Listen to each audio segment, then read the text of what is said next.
જય શ્રી કૃષ્ણ મિત્રો, કેમ છો? મજામાં ને? આજે હું કોઈ રેસીપી લઈને નથી આવી.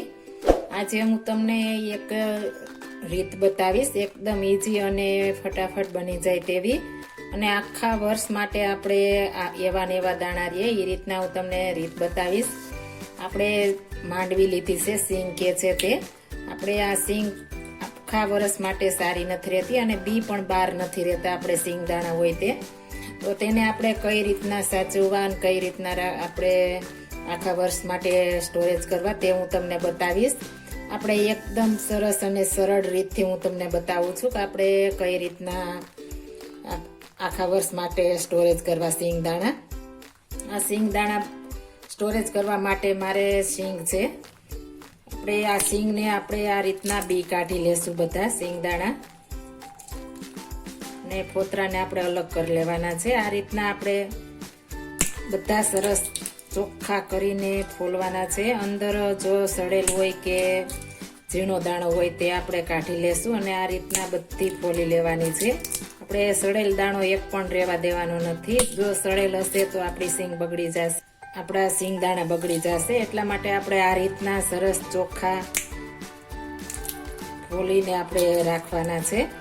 આ રીતના આપણે બધા સિંગદાણા ફોલી લેશું. આ રીતના એક સરખા દાણા સરસ આપણે આખા વર્ષ માટે સ્ટોરેજ રહેશે. અને આપણે ઝીણા નીકળે તે આપણે અલગથી રાખી દેશું. આપણે બધી સિંગ ફોલાઈ ગઈ છે. આ રીતના આપણે એક સરખા સરસ દાણા અલગ કરી લીધા છે. અને આપણે ફાડા થયા હોય અને ઝીણા આ રીતના નીકળ્યા હોય અને ખરાબ આ રીતના કાળો દાણો હોય તે બધું કાઢી લેવાનું છે. અને આપણે છાલ ઉતરેલા હોય તે પણ કાઢી લેવાના છે. આ બધા મેં કાઢી લીધા છે અલગથી.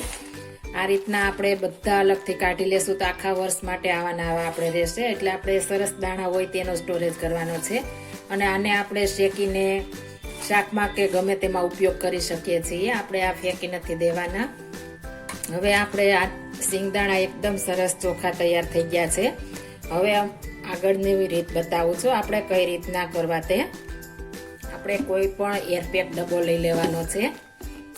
આ રીતના રીંગ વાળો હોય તે એરપેક ડબ્બો લેવાનો છે. એટલે આપણે જરા પણ હવા અંદર ન જાય, બહારની અંદર ન આવે ને અંદરની બહાર ન જાય, એ રીતના આપણે સ્ટોરેજ કરવાનો છે. આપણે આ એક ડબ્બો લઈ લીધો છે. હવે તેમાં આપણે એક બાકસ લેવાની છે. તેમાં આપણે માચીસની અંદર જે સળી હોય તે લેવાની છે. આપણે આ કાપવાના નથી. આ રીતના આપણે નીચેના ભાગમાં સરસ ગોઠવી દેશું.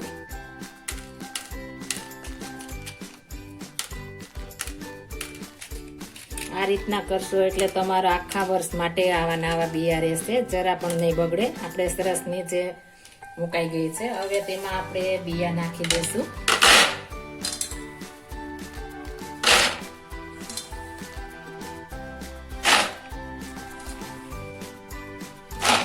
આપણે અડધો ડબ્બો ભરવાનો છે. અડધો ડબ્બો ભરાઈ ગયો છે. આપણે અડધો ડબ્બો ભરાઈ જાય ત્યારબાદ ફરી આપણે બાકસની સળી નાખી દેશું. આ રીતના આપણે અલગ અલગ ગોઠવી દેશું. એટલે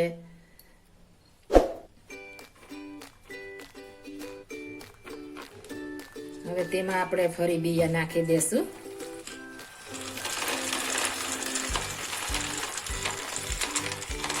આપણે આખો ભરી દેવાનો છે. આપણે થોડી જગ્યા રહી એટલો જ રહેવા દેવાનો છે. આ રીતના આપણે સરસ દેશું. ફરી આપણે તેમાં દિવાસળી ગોઠવી દેવાની છે. આપણે સરસ આ રીતના સળી ગોઠવી દીધી છે. તેમાં આપણે સૂકા મરચાં 3-4 નાખી દેશું. મારી પાસે કટકા છે તો હું કટકા પણ નાખી દઉં છું. આમાં આખું મરચાંની જરૂર નથી. કટકા હશે તેમ સરસ કામ આપશે. આપણે તીખાશ હશે તો કોઈ જીવજંતુ થશે નહીં અને સડશે પણ નહીં. આપણે આ રીતના આપણે એકદમ સરસ ગોઠવી દેવાનું છે. ત્યારબાદ આપણે ઢાંકણ ઢાંકી દેવાનું છે અને આપણે લોક દઈ દેવાનો છે.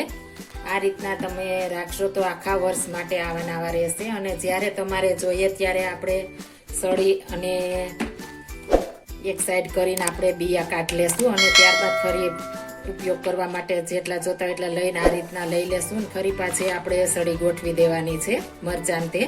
એટલે આ રીતના રાખશું એટલે આપણે આખા વર્ષ માટે સ્ટોરેજ રહેશે. જો આ મારી રીત પસંદ આવી હોય તો મારી ચેનલ લાઈક શેર અને સબસ્ક્રાઈબ કરી દેજો. ફરી મળીશું નવી રેસીપી લઈને. જય શ્રી કૃષ્ણ.